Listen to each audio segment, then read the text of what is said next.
북한에서 목숨을 걸고 전해진 충격적인 진실을 공개합니다. 여러분의 구독과 좋아요가 침묵 속에 갇힌 수많은 우리 동포들에게 희망이 될 수 있습니다. 새벽 3시 북한 중국 국경의 차가운 두만강에 발을 담그는 순간 저는 평생 누렸던 모든 특권과 지위를 버린 도망자가 되었습니다. 매서운 바람 속에서 아내와 세 자녀를 바라보았습니다. 불과 48시간 전까지 저는 평양시 중구역에서 김정은 정권의 핵심 당 조직부 중장급 간부였습니다. 아버지, 뒤에서 불빛이 보여요. 큰아들의 떨리는 목소리가 들렸습니다. 심장이 멎는 것 같았습니다.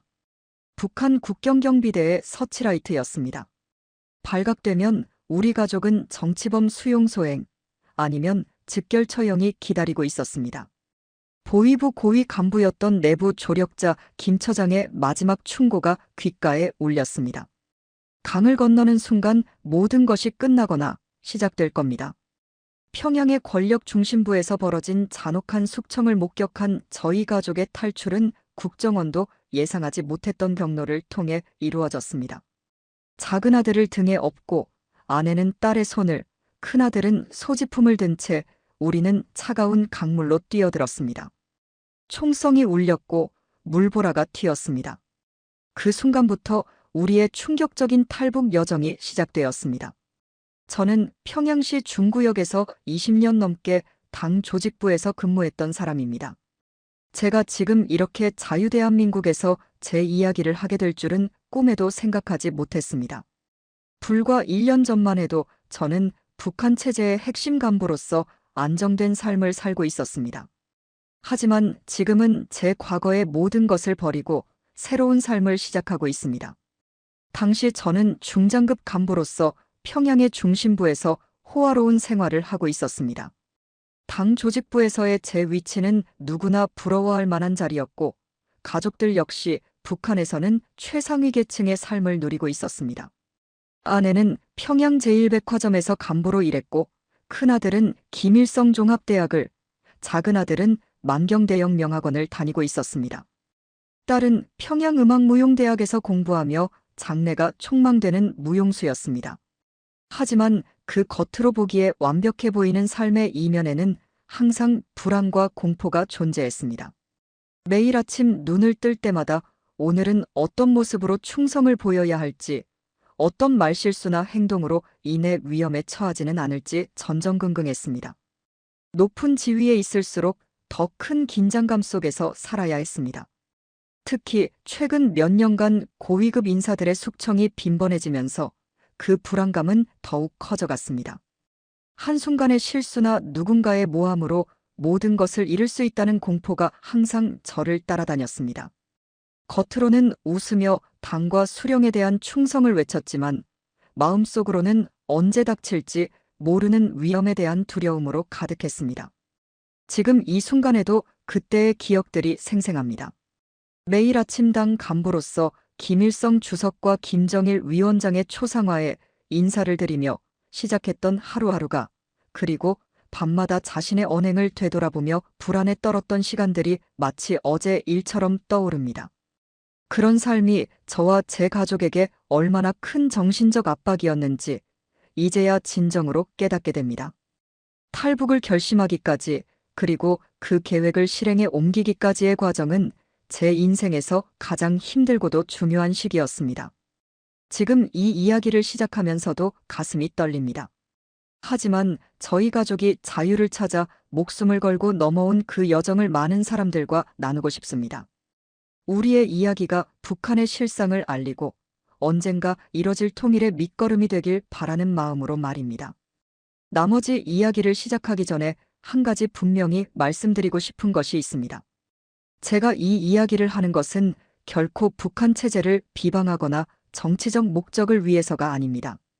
단지 한 인간으로서, 한 가정의 가장으로서 겪었던 진실된 경험을 나누고자 하는 것입니다. 앞으로 펼쳐질 이야기는 저와 제 가족이 실제로 겪은 일들이며 그 속에는 북한 사회에 있는 그대로의 모습이 담겨 있습니다. 평양의 아침은 늘 활기찼습니다.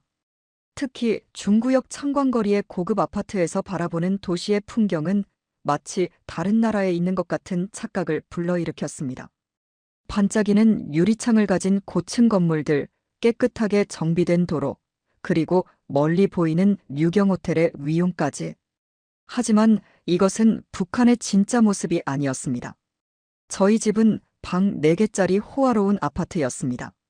매일 아침 운전기사가 관용차로 저를 데리러 왔고 경비원들은 허리를 90도로 굽혀 인사했습니다. 식탁에는 일반 주민들은 상상도 못할 고급 식재료들이 올랐고 외국산 가전제품들로 집안 곳곳이 채워져 있었습니다. 새벽 3시 북한 - 중국 국경의 차가운 두만강에 발을 담그는 순간 저는 평생 누렸던 모든 특권과 지위를 버린 도망자가 되었습니다. 매서운 바람 속에서 아내와 세 자녀를 바라보았습니다. 불과 48시간 전까지 저는 평양시 중구역에서 김정은 정권의 핵심, 당 조직부 중장급 간부였습니다. 아버지, 뒤에서 불빛이 보여요. 큰아들의 떨리는 목소리가 들렸습니다. 심장이 멎는 것 같았습니다. 북한 국경경비대의 서치라이트였습니다. 발각되면 우리 가족은 정치범 수용 소행, 아니면 즉결 처형이 기다리고 있었습니다. 보위부 고위 간부였던 내부 조력자 김 처장의 마지막 충고가 귓가에 울렸습니다. 강을 건너는 순간 모든 것이 끝나거나 시작될 겁니다. 평양의 권력 중심부에서 벌어진 잔혹한 숙청을 목격한 저희 가족의 탈출은 국정원도 예상하지 못했던 경로를 통해 이루어졌습니다. 작은 아들을 등에 업고 아내는 딸의 손을, 큰아들은 소지품을 든 채 우리는 차가운 강물로 뛰어들었습니다. 총성이 울렸고 물보라가 튀었습니다. 그 순간부터 우리의 충격적인 탈북 여정이 시작되었습니다. 저는 평양시 중구역에서 20년 넘게 당 조직부에서 근무했던 사람입니다. 제가 지금 이렇게 자유대한민국에서 제 이야기를 하게 될 줄은 꿈에도 생각하지 못했습니다.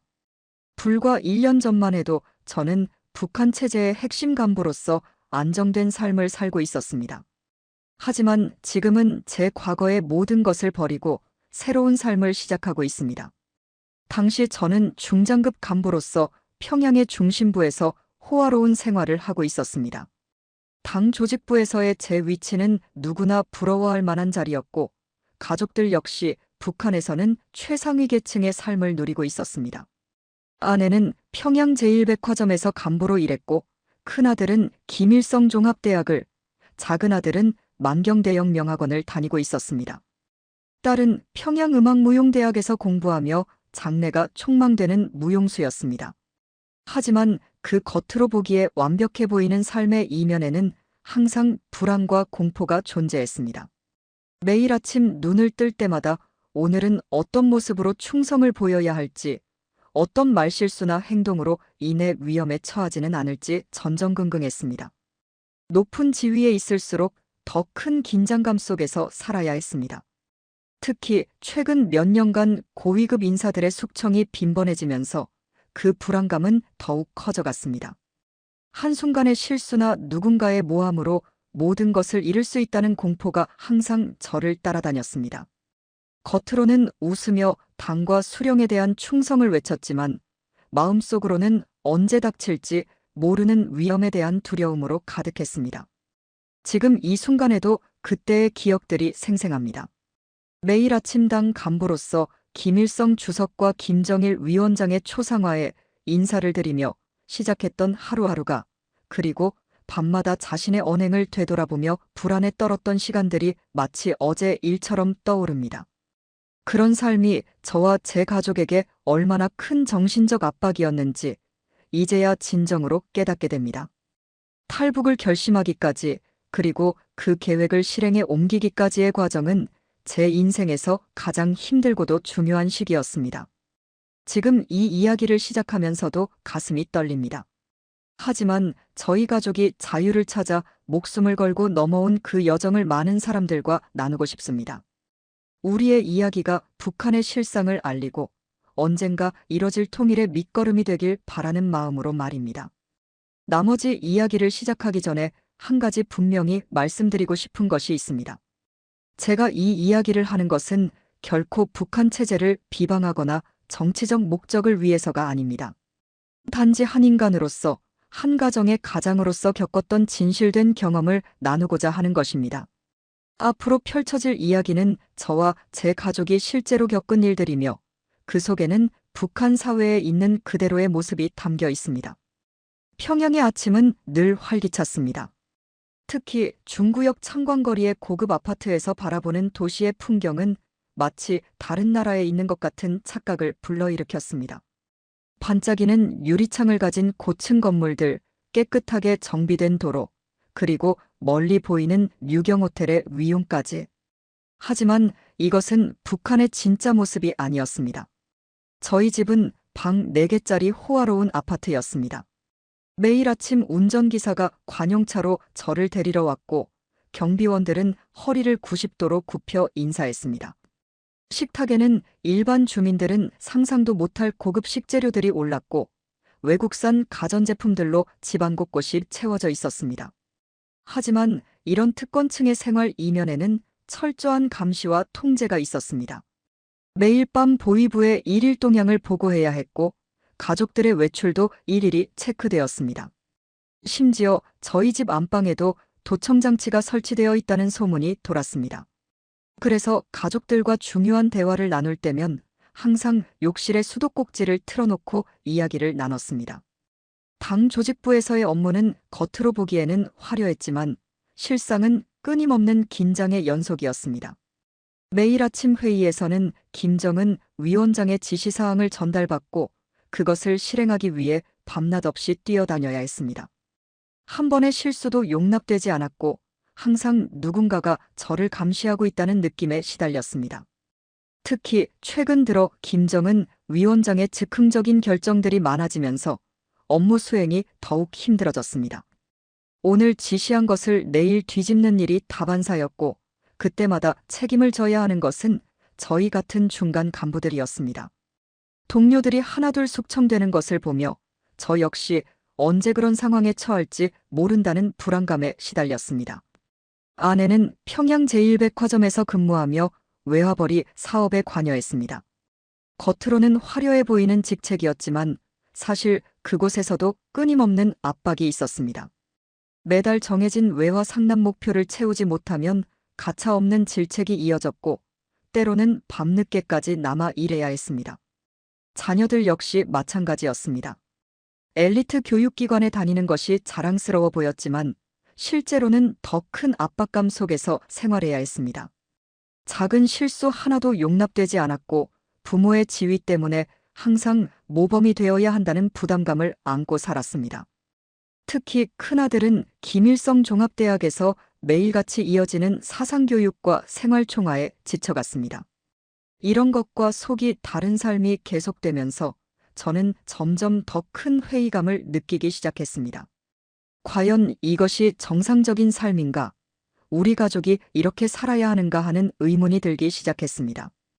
특히 밤마다 듣게 되는 고위 간부들의 숙청 소식은 저의 마음을 더욱 무겁게 만들었습니다. 처음으로 체제에 대한 의심이 시작된 것은 작년 초 있었던 한 사건 때문이었습니다. 당시 저는 평양 시내 각 구역당의 조직생활 상황을 점검하는 업무를 맡고 있었습니다. 순찰 중 우연히 보타동의 한 골목에서 굶어 죽은 노인의 시신을 발견했습니다. 평양의 중심가에서 일어난 일이었습니다. 보고를 받고 출동한 보안원들은 서둘러 시신을 치웠고 그 자리에 있던 모든 사람들에게 입단속을 시켰습니다. 하지만 그날 본 장면은 제 머릿속에서 지워지지 않았습니다. 특히 그 노인의 주머니에서 나온 것은 김일성 훈장이었습니다. 한때 국가를 위해 헌신했던 사람이 이런 최후를 맞이한다는 사실이 저를 충격에 빠뜨렸습니다. 그 후로 저는 업무를 하면서 보고서의 내용과 실제 현실 사이의 괴리를 더욱 분명하게 보게 되었습니다. 매일 제출되는 보고서에는 인민들의 생활이 날로 향상되고 있다는 내용이 가득했지만 실상은 달랐습니다. 심지어 평양에서조차 배급이 제대로 이뤄지지 않는 구역이 늘어나고 있었습니다. 더욱 충격적이었던 것은 고위급 회의에서 목격한 실상이었습니다. 겉으로는 수령에 대한 충성을 외치면서도 뒤에서는 서로를 감시하고 모함하는 일이 일상다반사였습니다. 한 번은 제가 신임하던 상급자가 다른 간부의 실수를 알고도 일부러 늦게 보고해 그를 공경에 빠뜨리는 것을 목격했습니다. 이런 경험들이 쌓여가면서 저는 점점 더 큰 혼란에 빠져들었습니다. 어릴 때부터 교육받은 내용과 현실 사이의 간극이 너무나 컸습니다. 밤마다 제 방에서 이런 생각들과 씨름했습니다. 당시 저는 이런 생각을 하는 것조차 죄책감을 느꼈지만 한번 눈을 뜨고 나니 더 이상 현실을 외면할 수 없었습니다. 특히 제 마음을 무겁게 했던 것은 해외 파견 경험이 있는 동료들의 비밀스러운 대화였습니다. 그들은 은밀히 외부 세계의 이야기를 전했고 그것은 우리가 알고 있던 것과는 완전히 달랐습니다. 나만이 경제적으로 월등히 앞서 있다는 것, 그들의 일상적인 자유가 얼마나 큰지, 이런 이야기들은 저의 세계관을 완전히 뒤흔들어 놓았습니다. 하지만 이런 의심과 회의감을 누구와도 나눌 수 없었습니다. 가장 가까운 가족에게조차 쉽게 털어놓을 수 없었습니다. 그저 혼자만의 생각으로 가슴속에 묻어두어야 했습니다. 이런 고민이 깊어질수록 저는 더욱 큰 고립감을 느꼈고 때로는 이런 생각 자체를 지우려 노력하기도 했습니다. 밤마다 이어지는 사상학습과 생활총화에서 저는 여전히 모범적인 발언을 이어갔습니다. 하지만 그때마다 제 내면에서는 커다란 갈등이 일어났습니다. 진실을 알면서도 거짓된 말을 해야 하는 현실, 그것은 제 양심을 조금씩 갉아먹어 갔습니다. 가족들과의 갈등이 시작된 것은 큰아들 때문이었습니다. 어느 날 밤, 아들이 몰래 제 서재로 찾아와 떨리는 목소리로 말을 꺼냈습니다. 대학에서 우연히 접한 외국 서적을 통해 알게 된 세상 이야기였습니다. 처음에는 아들의 입을 막으려 했지만 그의 눈빛에서 저와 같은 고민을 읽을 수 있었습니다. 아들은 이미 몇몇 동료들과 함께 비밀리에 외부 정보를 공유하고 있었습니다. USB를 통해 한국 드라마를 보고 외국 라디오 방송을 몰래 청취하고 있었다는 고백이었습니다. 순간 오한이 들었습니다. 발각될 경우 우리 가족 모두가 정치범 수용소에 끌려갈 수 있는 중대한 범죄였기 때문입니다. 그날 이후 저는 잠을 이루지 못했습니다. 아들을 질책하고 싶었지만 한편으로는 그의 행동이 이해되기도 했습니다. 저 역시 같은 의문을 품고 있었으니까요. 며칠 후 용기를 내어 아내와 이 문제를 상의했습니다. 예상과 달리 아내도 비슷한 생각을 하고 있었습니다. 아내는 백화점 근무를 통해 해외 상품을 다루면서 북한의 현실과 외부 세계의 차이를 실감하고 있었습니다. 특히 중국과의 무역 과정에서 접한 정보들은 우리가 알고 있던 세상과 너무나 달랐습니다. 아내 역시 자녀들의 미래를 걱정하고 있었습니다. 딸아이는 무용수로서의 재능을 인정받아 해외 공연 기회도 있었지만 그때마다 철저한 감시 속에서 움직여야 했습니다. 자유롭게 예술을 표현하지 못하는 현실에 점점 지쳐가고 있었습니다. 작은 아들도 만경 대형 명학원에서 끊임없는 사상교육에 염증을 느끼고 있었습니다. 가족회의는 한밤중에 욕실에서 이루어졌습니다. 수도꼭지를 틀어놓고 속삭이듯 이야기를 나눴습니다. 처음에는 각자의 불만과 고민을 조심스럽게 털어놓는 정도였지만 점차 더 깊은 대화로 이어졌습니다. 이대로 계속 살아야 하는지, 우리 가족의 미래는 어떻게 될지에 대한 이야기였습니다. 특히 자녀들의 미래가 가장 큰 고민이었습니다. 지금은 특권층의 자녀로 살고 있지만 이런 생활이 언제까지 보장될지 알 수 없었습니다. 언제든 정치적 숙청의 대상이 될 수 있다는 불안감, 자유롭지 못한 삶에 대한 회의감, 이런 것들이 우리 가족을 점점 녹죄어 왔습니다. 하지만 쉽게 결론을 내릴 수 없었습니다. 탈북이 발각될 경우 우리 가족은 물론 친척들까지 모두 화를 입을 것이 분명했습니다. 더구나 우리처럼 감시가 심한 고위 간부 가족이 탈북한다는 것은 거의 불가능에 가까워 보였습니다. 그래서 우리는 한동안 이 문제를 가슴에 묻어두고 살아야 했습니다. 결정적인 계기는 지난해 여름에 찾아왔습니다. 제가 가장 신임하던 동료이자 30년 지기 친구였던 박 국장이 하루아침에 숙청당한 것입니다. 그는 제가 잘 알던 사람이었고 체제에 대한 충성심도 누구보다 강했습니다. 하지만 단 한 번의 실수, 회의 중 김정은 위원장의 정책에 대해 의문을 제기했다는 이유로 모든 것을 잃었습니다. 박 국장의 숙청 과정은 매우 충격적이었습니다. 새벽에 보위부 요원들이 들이닥쳐 그의 가족들을 끌고 갔고 다음 날 아침 회의에서는 그가 체제 전복을 꾀하는 반동분자로 낙인 찍혔습니다. 우리는 그 자리에서 박 국장을 규탄하는 결의문을 써야 했습니다. 제 절친한 친구를 배신자로 몰아가는 글을 쓰면서 저는 깊은 자괴감을 느꼈습니다. 더욱 충격적인 것은 그 후였습니다. 박 국장의 숙청 이후 그와 가까웠던 사람들이 하나둘씩 조사를 받기 시작했습니다. 저 역시 여러 차례 신문을 받았고 매일 밤 진술서를 써야 했습니다. 자정이 넘어서까지 이어지는 신문 속에서 저는 우리 가족도 언제든 같은 운명에 처할 수 있다는 것을 깨달았습니다. 어느 날 밤 신문을 마치고 돌아오는 길에 우연히 박 국장의 부인을 마주쳤습니다. 그녀는 완전히 다른 사람이 되어 있었습니다. 한때 평양에서 가장 우아한 여성으로 꼽히던 그녀가 이제는 청소부로 일하고 있었습니다. 그녀의 눈빛에서 절망과 공포를 읽을 수 있었습니다. 그날 밤 저는 한숨도 잘 수 없었습니다. 얼마 후 더 끔찍한 소식을 들었습니다. 박 국장의 아들이 정치범 수용소에서 사망했다는 것이었습니다. 23살의 젊은 나이였습니다. 공식적인 사인은 사고사였지만 실제로는 고문으로 인한 사망이라는 것이 내부의 소문이었습니다. 그 소식을 들었을 때 저는 처음으로 진심으로 체제에 대한 증오를 느꼈습니다. 이 즈음 저희 가족을 향한 감시도 강화되었습니다. 평소보다 더 자주 불식 업무이 이루어졌고 가족들의 외출도 더욱 제한되었습니다. 특히 큰아들의 대학 생활에 대한 감시가 눈에 띄게 늘어났습니다. 도서관에서 어떤 책을 보는지, 누구와 대화를 나누는지까지 보고되었습니다. 이런 상황에서 더 이상 망설일 시간이 없다는 것을 깨달았습니다. 언제 우리 가족에게도 같은 비극이 닥칠지 모르는 일이었습니다. 매일 밤 잠자리에 들 때마다 새벽에 들이닥칠지 모르는 보위부 요원들을 생각하며 불안에 떨어야 했습니다. 이런 공포 속에서의 삶은 더 이상 견딜 수 없었습니다. 그날 밤 저는 가족들과 마지막 상의를 했습니다. 모두가 같은 생각을 하고 있었습니다. 이제는 목숨을 걸더라도 이곳을 벗어나야 한다는 것이었습니다. 그것은 우리 가족의 생존을 위한 유일한 선택이었습니다. 탈북을 결심하고 나서 가장 먼저 한 일은 철저한 계획 수립이었습니다. 평소 업무를 통해 알게 된 탈북자 검거 사례들을 분석했고 실패한 케이스들의 원인을 하나하나 파악했습니다. 대부분의 실패는 준비 부족과 조급함 때문이었습니다. 우선 자금 마련이 시급했습니다.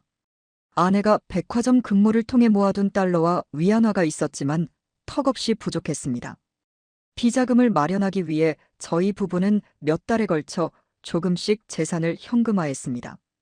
귀중품을 조금씩 팔고 평소 거래하던 외화벌이 상인들을 통해 달러로 환전했습니다. 가장 어려웠던 것은 탈북 루트를 찾는 일이었습니다. 고위직에 있다 보니 브로커들과 직접 접촉하는 것은 너무나 위험했습니다. 대신 오랫동안 신뢰관계를 쌓아온 운전기사를 통해 조심스럽게 정보를 수집했습니다. 그는 평소 장마당과 밀수꾼들 사이를 드나들며 여러 정보를 가지고 있었습니다. 동시에 가족들은 각자의 역할을 맡아 준비를 시작했습니다. 큰아들은 대학에서 평소와 다름없이 생활하면서 도서관에서 한국과 중국의 지리 정보를 수집했습니다. 딸은 무용 연습을 핑계로 체력 훈련을 했고 작은 아들은 만경대형 명학원의 엄격한 생활 속에서도 비상시를 대비한 생존 기술을 익혔습니다. 아내는 백화점에서 평소보다 더 열심히 일하는 모습을 보이며 의심을 피했습니다. 오히려 체제에 대한 충성심을 더욱 강조하는 발언들을 하기도 했습니다. 저 역시 당 조직부에서 그 어느 때보다 모범적으로 근무했습니다. 상급자들의 지시에 더욱 충실히 따르고 사상학습에서도 적극적으로 참여했습니다. 하지만 이런 위장된 일상 속에서도 세심한 준비는 계속되었습니다. 매일 밤 자정이 넘어서야 잠깐씩 모여 계획을 점검했고 예상되는 모든 상황에 대비했습니다. 국경을 넘은 뒤에 도피 경로, 은신처, 연락 방법까지 모두 계획에 포함시켰습니다. 특히 신경 쓴 것은 가족들의 심리적 준비였습니다. 탈북 과정에서 마주칠 수 있는 최악의 상황들을 미리 상정하고 그때 어떻게 대처할지 논의했습니다. 서로를 믿고 의지하는 것, 그리고 어떤 상황에서도 희망을 잃지 않는 것이 중요했습니다. 가장 힘들었던 것은 평소처럼 행동하는 것이었습니다. 내일이면 모든 것을 버리고 떠날 사람들처럼 보이지 않아야 했습니다. 아이들은 학교에서 평소와 다름없이 공부했고 저희 부부도 일상적인 업무를 이어갔습니다. 이런 이중 생활은 엄청난 정신적 스트레스를 가져왔지만 우리는 서로를 위해 끝까지 버텨야 했습니다. 탈북 계획이 구체화되면서 내부 조력자가 절실히 필요했습니다. 아무리 완벽한 계획이라도 내부에서 도와줄 사람이 없다면 성공하기 어렵다는 것을 알고 있었습니다. 하지만 누구를 신뢰해야 할지가 가장 큰 고민이었습니다. 그러던 중 뜻밖의 인물을 만났습니다. 보위부 고위 간부였던 김 처장이었습니다. 그는 제가 정기적으로 보고를 해야 하는 감시자였지만 실제로는 체제에 대해 저보다 더 큰 회의감을 가지고 있었습니다. 어느 날 밤 그가 먼저 저를 은밀히 찾아왔습니다. 나도 알고 있습니다. 당신이 무슨 생각을 하는지. 그의 첫 마디였습니다. 순간 등줄기가 서늘해졌지만 그의 다음 말에 놀라지 않을 수 없었습니다. 그도 탈북을 준비하고 있었던 것입니다. 보위부에서 일하면서 본 북한의 실상이 그를 변화시켰다고 했습니다. 김 처장과의 만남은 우리의 계획에 큰 전환점이 되었습니다. 그는 보위부의 내부 정보를 제공했고 국경 경비 상황과 감시망의 허점을 알려주었습니다. 특히 중요했던 것은 탈북자 검거를 위한 보위부의 작전 방식과 대응 체계였습니다. 하지만 그와의 협력에는 큰 위험이 따랐습니다. 그가 이중첩자일 가능성도 배제할 수 없었습니다. 매번 만날 때마다 함정일지도 모른다는 의심이 들었습니다. 그래서 처음에는 거짓 정보를 섞어가며 그의 진위를 시험해보기도 했습니다. 시간이 지나면서 김 처장의 진심을 확인할 수 있었습니다. 그는 자신의 가족사를 털어놓았는데 그의 누나가 90년대 고난의 행군 시기에 굶어 죽었다는 것이었습니다. 그 후로 체제에 대한 불신이 시작되었고 보위부에서 일하면서 그 회의감은 더욱 커졌다고 했습니다. 우리는 서로의 탈북 계획을 공유하고 조율했습니다. 그의 도움으로 보위부의 감시망을 피할 수 있는 더 구체적인 계획을 세울 수 있었습니다. 특히 국경 지역의 경비교대 시간과 순찰 경로를 정확히 파악할 수 있었습니다. 하지만 모든 만남은 극도로 조심스럽게 이루어져야 했습니다. 주로 심야의 평양 외곽의 인적 없는 곳에서 짧게 만났고 매번 다른 장소를 이용했습니다. 서로를 위한 안전장치도 마련했습니다. 만약 한쪽이 체포되더라도 다른 쪽의 신분이 노출되지 않도록 하는 것이었습니다. 김 처장과의 마지막 만남에서 그는 결정적인 정보를 주었습니다. 다가오는 당 창건일 기념행사 때 경비가 다소 허술해질 것이라는 것이었습니다. 모든 보위부 간부들이 평양에 집중될 것이고 국경 지역의 경비는 상대적으로 소홀해질 것이라고 했습니다. 이것이 우리가 기다리던 기회였습니다. 가족들과의 최종 결정은 매우 긴장된 분위기 속에서 이루어졌습니다. 욕실에 모여 수도꼭지를 틀어놓은 채 우리는 마지막 가족회의를 진행했습니다. 이미 각자의 마음은 정해져 있었지만 그래도 한 번 더 확인이 필요했습니다. 큰아들이 먼저 입을 열었습니다. 아버지, 저는 준비됐습니다. 여기서는 미래가 없어요. 김일성 종합대학에서 보낸 시간이 그에게 체제의 모순을 깨닫게 해준 것 같았습니다. 딸은 눈물을 글썽이며 말했습니다. 더 이상 거짓된 춤을 추고 싶지 않아요. 예술가로서의 자유를 갈망하는 딸의 마음이 전해졌습니다. 작은 아들은 잠시 침묵하다가 입을 열었습니다.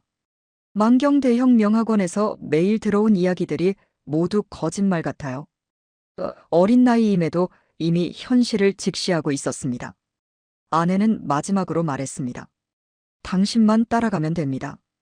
제가 믿는 건 당신뿐이에요.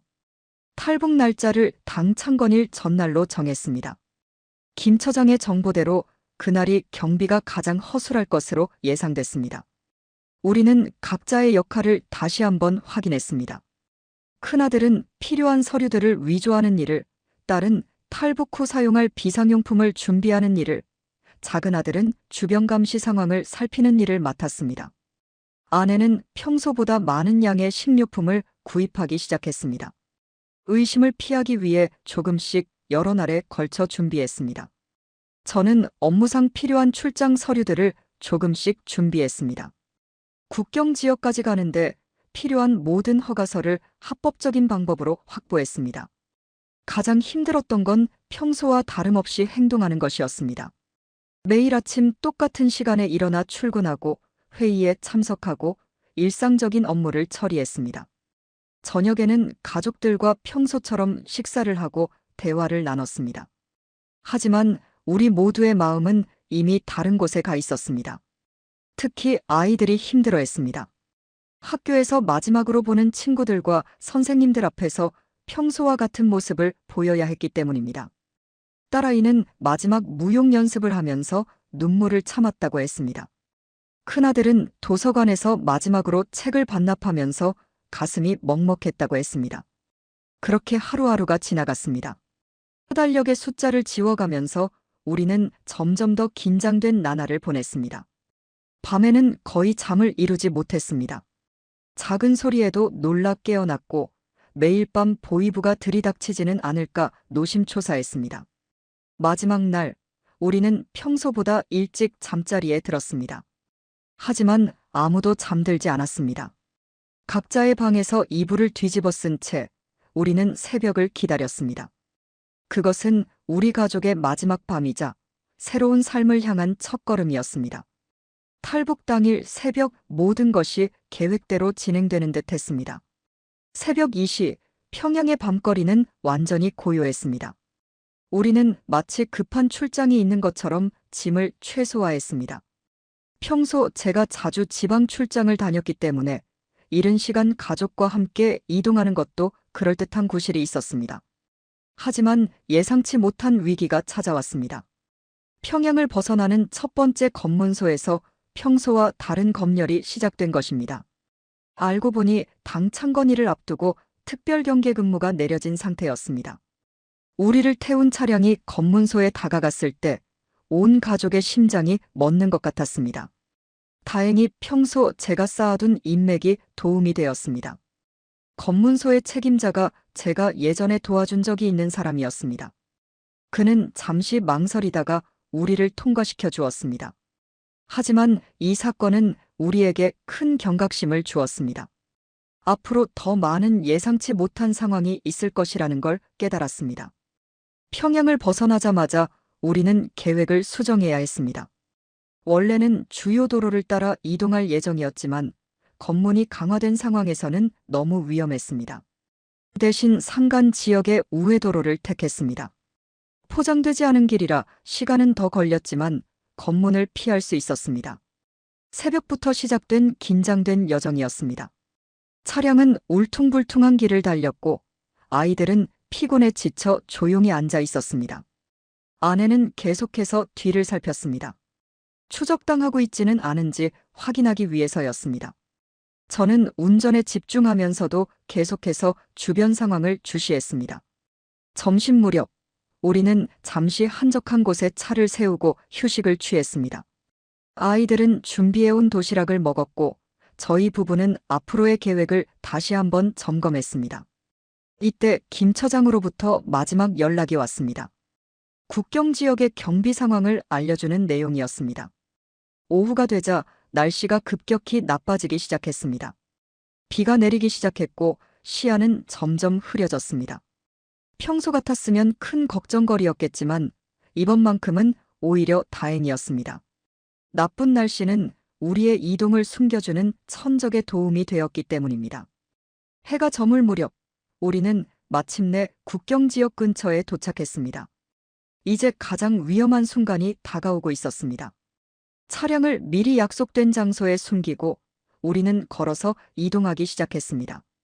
어둠이 깊어지는 것을 기다리며 우리는 마지막 은신처에서 떨리는 마음으로 시간을 보냈습니다. 국경을 넘기로 한 시각은 자정이었습니다.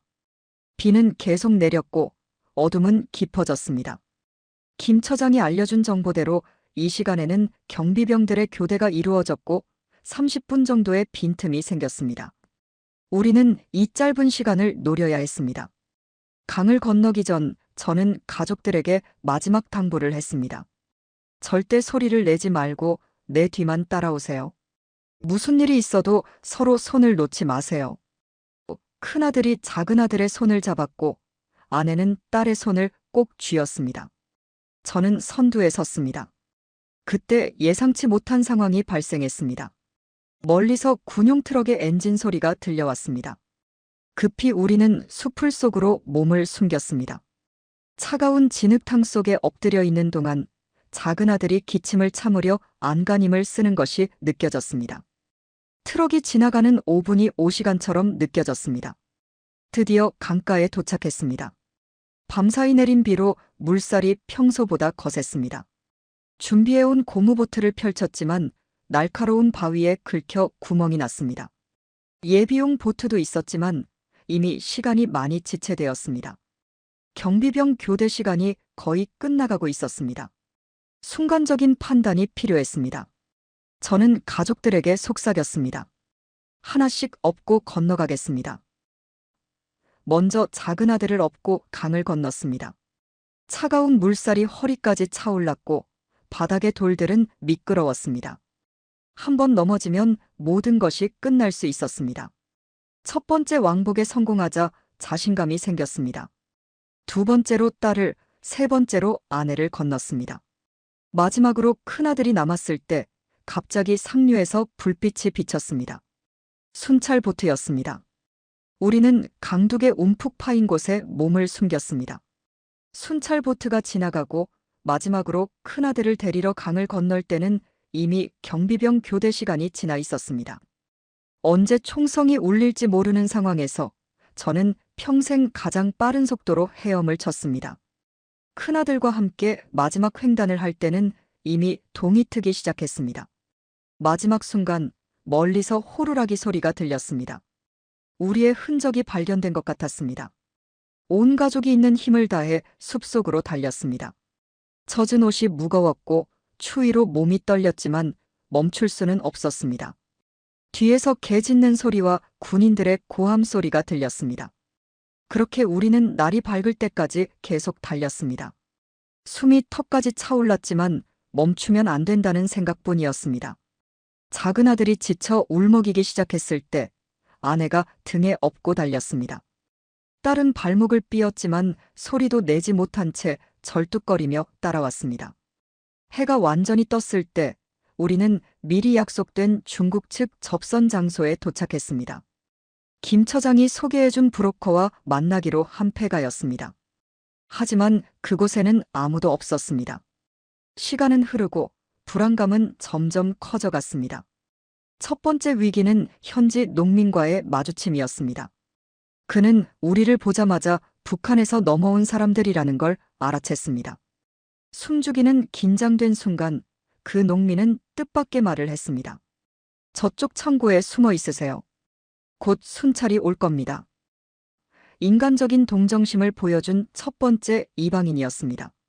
창고에 숨어 있는 동안 북한 쪽에서 총성이 몇 번 들렸습니다. 아이들이 공포에 떨었고 아내는 눈물을 흘렸습니다. 저는 가족들을 안아주며 괜찮을 거라고 달랬지만 사실 저 역시 큰 불안감에 시달리고 있었습니다. 브로커는 오지 않고 주변은 점점 위험해지고 있었습니다. 4시간이 지나서야 브로커가 나타났습니다. 그는 북한 측의 갑작스러운 검문 강화로 지체되었다고 했습니다. 더 이상 지체할 시간이 없었습니다. 우리는 그가 준비한 화물차에 올랐습니다. 짐 더미 사이에 숨어 이동하는 동안 숨쉬기조차 조심해야 했습니다. 이동 중에 3번의 검문이 있었습니다. 매번 차가 멈출 때마다 심장이 멎는 것 같았습니다. 특히 마지막 검문에서는 경찰이 짐을 검사하겠다고 했습니다. 그때 브로커가 건넨 뭉칫돈이 우리를 구했습니다. 부패한 중국 지방 공무원들이 오히려 우리의 탈출을 도운 셈이었습니다. 첫 번째 은신처에 도착한 것은 저녁 무렵이었습니다. 낡은 창고를 개조한 숙소였습니다. 처음으로 가족들의 얼굴을 제대로 볼 수 있었습니다. 모두 지치고 겁에 질린 표정이었지만 적어도 살아 있었습니다. 그날 밤 우리는 서로를 껴안고 울었습니다. 이곳에서 3일을 보내는 동안 우리는 다음 단계를 준비했습니다. 브로커가 가져온 가짜 신분증을 받았고 기본적인 중국어 인사말도 배웠습니다. 하지만 가장 중요한 것은 한국행의 다음 경로를 확보하는 것이었습니다. 베트남을 거쳐 한국으로 가는 루트가 가장 안전하다는 결론이 났습니다. 그러나 이 시기에 가장 힘들었던 것은 정신적인 압박감이었습니다. 밤마다 북한 요원들이 들이닥칠 것 같은 악몽에 시달렸고 낯선 소리만 들려도 모두가 숨을 죽였습니다. 특히 아이들이 많이 힘들어했습니다. 작은 아들은 밤마다 울었고 딸은 말수가 현저히 줄었습니다. 우리의 불안은 현실이 되었습니다. 셋째 날 밤 수상한 차량이 주변을 배회하는 것이 목격되었습니다. 북한에서 보낸 추적조가 우리의 흔적을 찾아낸 것 같았습니다. 더 이상 이곳에 머무를 수 없었습니다. 우리는 그날 밤 다시 한번 급하게 짐을 꾸려야 했습니다. 우리를 숨겨준 창고를 떠나 베트남으로 향하는 여정은 더욱 험난했습니다. 중국 남부로 이동하는 동안 4번이나 교통수단을 바꿔야 했고 매번 새로운 브로커를 만나야 했습니다. 돈을 더 요구하는 브로커도 있었고 우리를 경찰에 신고하겠다고 협박하는 자들도 있었습니다. 특히 광저우에서의 일주일은 지옥 같았습니다. 좁은 지하 창고에 갇혀 지내야 했고 화장실도 제대로 사용할 수 없었습니다. 빛도 들어오지 않는 그곳에서 아이들은 점점 지쳐갔습니다. 큰아들은 자신 때문에 가족이 고생한다며 자책했고 딸은 고열에 시달렸습니다. 음식도 문제였습니다. 하루에 한 번 브로커가 가져다주는 빵과 물이 전부였습니다. 작은 아들이 배고프다고 울 때마다 가슴이 찢어지는 것 같았습니다. 아내는 자신의 몫을 아이들에게 나눠주곤 했습니다. 저는 그런 아내를 바라보며 자주 눈물을 훔쳤습니다. 위험은 계속됐습니다. 어느 날 밤 위층에서 경찰의 단속 소리가 들렸습니다. 다른 탈북자들이 발각된 모양이었습니다. 우리는 숨도 제대로 쉬지 못한 채 밤을 지새워야 했습니다.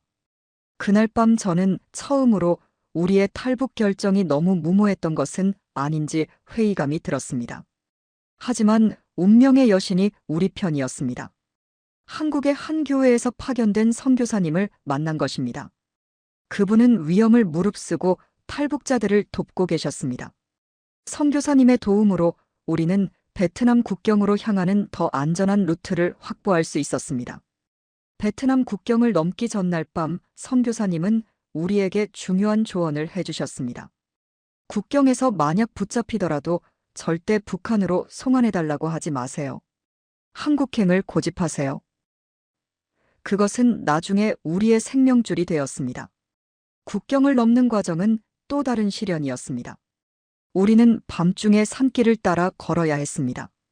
뱀이나 정갈 같은 독충들이 우글거렸고 발밑의 길도 제대로 보이지 않았습니다. 딸의 발목 부상이 더 악화되었지만 어떤 소리도 낼 수 없었습니다. 마침내 베트남 땅을 밟았을 때 처음으로 작은 희망이 보였습니다. 하지만 이것도 잠시였습니다. 베트남 경찰에게 발각된 것입니다. 그들은 우리를 구금했고 중국으로 되돌려 보내겠다고 위협했습니다. 그때 선교사님의 조언이 떠올랐습니다. 우리는 한국행을 강하게 주장했고 결국 한국대사관으로 연락이 갔습니다. 한국대사관 관계자들이 도착하기까지의 3일은 또 다른 시련이었습니다. 베트남 경찰서의 좁은 유치장에서 우리 가족은 다시 한번 생사의 갈림길에 섰습니다. 북한 대사관에서도 우리의 송환을 강력히 요구했다는 소식이 들려왔습니다. 그때 국정원 요원들이 도착했습니다. 그들은 제가 북한의 고위 간부였다는 사실에 특별한 관심을 보였습니다. 처음에는 의심의 눈초리로 우리를 대했지만 제가 가진 정보와 신분을 확인한 후에는 태도가 달라졌습니다. 신문은 철저했습니다. 제가 알고 있는 북한의 모든 정보, 특히 최근의 김정은 체제 동향과 고위층의 실상에 대해 상세한 질문이 이어졌습니다. 저는 솔직하게 모든 것을 털어놓았습니다. 그것이 우리 가족의 안전을 보장받을 수 있는 유일한 길이라고 생각했기 때문입니다. 아이들은 이 과정에서 많이 지쳐 보였습니다. 특히 작은 아들은 계속되는 신문과 이동에 트라우마가 생긴 것 같았습니다. 밤마다 악몽에 시달렸고 낯선 사람만 보면 공포에 떨었습니다. 국정원 요원들도 이런 상황을 고려해 아이들에게는 최대한 편안한 환경을 제공하려 노력했습니다. 드디어 한국행이 결정되었습니다. 하지만 보안을 위해 우리는 따로따로 이동해야 했습니다. 저와 큰아들이 먼저 출발했고 나머지 가족은 이틀 뒤에 다른 항공편으로 이동하기로 했습니다. 가족과 헤어지는 순간 또다시 만나지 못할까봐 두려웠습니다. 한국으로 향하는 비행기 안에서 처음으로 긴장이 풀렸습니다. 옆자리의 큰아들은 창밖을 바라보며 눈물을 흘렸습니다. 아버지, 우리 정말 자유의 땅으로 가는 거예요? 그의 질문에 저는 대답 대신 그의 손을 꼭 잡아주었습니다. 인천공항에 도착했을 때의 감격은 말로 표현할 수 없었습니다. 공항에서 우리를 맞이한 국정원 요원들은 이제 안전하다고 더 이상 두려워하지 않아도 된다고 말해주었습니다. 하지만 진정한 안도감은 이틀 뒤 나머지 가족이 무사히 도착했을 때 찾아왔습니다. 국정원 시설에서의 초기 조사는 한 달가량 계속되었습니다. 제가 가진 정보의 가치가 매우 높다고 판단했기 때문입니다. 이 기간 동안 우리 가족은 처음으로 진정한 휴식을 취할 수 있었습니다. 깨끗한 침대에서 자고 따뜻한 식사를 하고 무엇보다 감시의 공포에서 벗어난 일상이 꿈만 같았습니다. 하나원에서의 생활이 시작되었습니다. 이곳에서 우리는 한국 사회 적응을 위한 기본적인 교육을 받았습니다. 처음에는 낯설고 어색했지만 같은 처지의 탈북자들과 함께하면서 조금씩 안정을 찾아갔습니다. 특히 아이들의 변화가 눈에 띄었습니다. 큰아들은 컴퓨터 교육에 특별한 흥미를 보였습니다. 북한에서도 컴퓨터를 다뤄본 경험이 있었지만 이곳의 최신 기술은 그에게 완전히 새로운 세상을 보여주었습니다. 딸은 무용 수업에서 다시 활기를 되찾았습니다. 자유로운 창작과 표현이 가능한 환경에서 그녀의 재능이 꽃피기 시작했습니다. 작은 아들의 회복은 더딘 편이었습니다. 여전히 밤에는 악몽에 시달렸고 낯선 환경에 적응하는 것을 힘들어했습니다. 하나원의 상담 선생님들이 특별한 관심을 기울여 주셨고 덕분에 조금씩 안정을 찾아갔습니다. 아내는 요리 수업에 열중했습니다. 북한에서는 상상도 못했던 다양한 음식들을 배우면서 새로운 삶에 대한 희망을 키워갔습니다.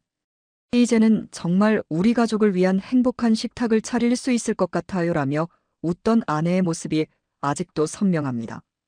저는 주로 정착 교육에 집중했습니다. 한국의 정치 체제, 경제 시스템, 사회 문화를 이해하는 것이 쉽지는 않았습니다. 때로는 북한에서의 20년 넘은 당 생활이 오히려 방해가 되기도 했습니다. 모든 것을 새로운 시각으로 바라보아야 했습니다. 하나원 생활 중 가장 큰 충격은 TV 뉴스를 통해 본 한국의 발전상이었습니다. 북한에서 우리가 알고 있던 헐벗고 굶주린 남조선이라는 이미지는 완전한 거짓이었습니다. 서울의 화려한 밤거리, 자유롭게 의견을 나누는 시민들, 풍요로운 물자. 이 모든 것이 우리 가족에게는 신세계였습니다. 특별히 기억에 남는 것은 처음으로 받은 월급이었습니다. 하나원에서는 교육과정에 참여하는 것만으로도 작은 수당을 받았습니다. 북한에서는 상상도 못할 일이었습니다. 그 돈으로 가족들과 함께 처음으로 자유롭게 간식을 사 먹었던 날, 우리는 모두 어린아이처럼 기뻐했습니다. 하나원 생활을 마무리할 즈음 우리 가족은 많이 달라져 있었습니다. 겁에 질린 눈빛은 사라졌고 대신 희망으로 가득 찬 모습이었습니다. 아이들은 한국어를 빠르게 습득했고 새로운 친구들도 사귀었습니다. 이제 우리는 진정한 한국 사회로의 첫 발을 내디딜 준비가 되어 있었습니다. 그러나 한편으로는 불안감도 있었습니다. 하나원이라는 보호된 환경을 벗어나 실제 사회에서 살아가는 것은 또 다른 도전이 될 것이라는 걸 알고 있었기 때문입니다. 하지만 이제 우리에게는 확신이 있었습니다. 어떤 어려움이 와도 우리 가족이 함께라면 극복할 수 있다는 믿음이었습니다. 서울 외곽의 임대 아파트에서 새로운 삶이 시작되었습니다. 정부에서 지원받은 정착금으로 기본적인 가구와 생활용품을 마련했습니다. 처음으로 우리 가족만의 공간이 생겼다는 사실이 실감나지 않았습니다. 북한에서는 더 넓은 집에 살았지만 이곳에서의 작은 공간이 더욱 따뜻하게 느껴졌습니다. 하지만 현실의 벽은 높았습니다. 제가 가장 먼저 부딪힌 것은 취업의 문제였습니다. 북한에서 고위직이었다는 경력은 이곳에서 아무런 도움이 되지 않았습니다. 오히려 나이가 많다는 것이 취업의 걸림돌이 되었습니다. 여러 곳에 이력서를 넣었지만 대부분 거절당했습니다. 아내도 비슷한 어려움을 겪었습니다. 백화점 경력을 살려 의류 매장에 지원했지만 말투가 다르다는 이유로 채용되지 못했습니다. 결국 동네 식당 설거지부터 시작해야 했습니다. 하지만 아내는 불평 한마디 없이 묵묵히 일했습니다. 자녀들의 적응도 쉽지 않았습니다. 큰아들은 대학 입학을 준비하면서 학력 차이를 실감했습니다. 북한에서 배운 내용과 한국의 교육 과정이 너무 달랐습니다. 밤낮으로 공부했지만 따라잡아야 할 것들이 너무 많았습니다. 딸은 무용학원에서 강사 보조로 일하게 되었습니다. 실력은 인정받았지만 북한식 무용이 배어있다는 평가를 받았습니다. 새로운 스타일을 배우기 위해 늦은 밤까지 연습하는 모습이 안쓰러웠습니다. 작은 아들은 학교 생활에서 문화적 차이로 인한 어려움을 겪었습니다. 게임이나 연예인 이야기를 모른다는 이유로 친구들과 어울리지 못했습니다. 한 번은 북한 아이라고 놀림을 받고 울면서 돌아온 적도 있었습니다. 경제적인 어려움도 컸습니다. 정착금은 기본적인 생활용품을 구입하는데 대부분 소진되었고 월세와 공과금을 내기도 빠듯했습니다. 가끔은 끼니를 걱정해야 할 때도 있었습니다. 그래도 우리는 절대 굶지 않았습니다. 북한에서의 생활과 비교하면 이 정도는 견딜만 했습니다. 하지만 점차 희망이 보이기 시작했습니다. 제가 먼저 보안업체에 취직이 되었습니다. 비록 단순한 경비 업무였지만 정직원으로 일할 수 있다는 사실이 기뻤습니다. 아내도 식당 일을 거쳐 마트 캐셔로 자리를 옮겼습니다. 무엇보다 가장 큰 힘이 된 것은 우리 가족의 단합이었습니다. 힘들 때마다 서로를 위로하고 격려했습니다. 저녁 식사 시간은 우리에게 가장 소중한 시간이었습니다. 그날의 힘들었던 일, 좋았던 일을 나누며 우리는 더욱 끈끈해졌습니다. 이제 탈북한 지 1년이 지났습니다. 그동안 많은 것이 달라졌습니다. 큰아들은 대학에 합격했고 컴퓨터공학을 전공하게 되었습니다. 딸은 무용공연에 캐스팅되어 작은 무대지만 자신의 꿈을